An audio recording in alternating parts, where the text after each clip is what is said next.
l'homme blanc a une capacité d'envoyer des signaux extrêmement riches, extrêmement variables. Il a un visage qui peut se prêter à toutes sortes de manifestations et d'expressions. Un visage très expressif, mais expressif pas dans le fait qu'il est dans une expression figée, mais dans le fait qu'il peut passer d'une seconde à l'autre, d'une expression à une autre. Dans ce sens-là, il est surprenant. C'est un visage surprenant.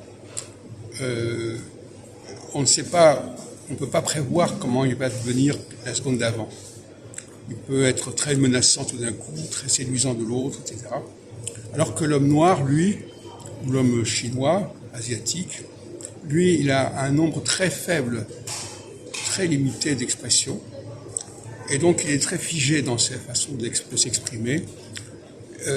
Il reste sur une ou deux expressions. Et alors que l'homme blanc, lui, il a un chatoiement, il a un panaché d'expressions extraordinaires.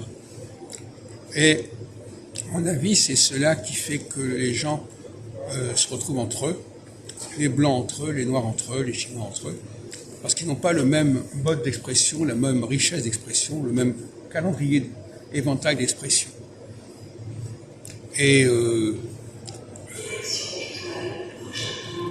faut bien comprendre que le langage, c'est pas uniquement le langage de la parole qui est figé finalement, c'est le langage des gestes, des mimiques, des grimaces, des froncements de sourcils.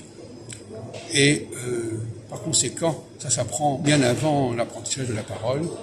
Et malheureusement, quand on apprend une langue, on n'apprend pas tous ces signes non verbaux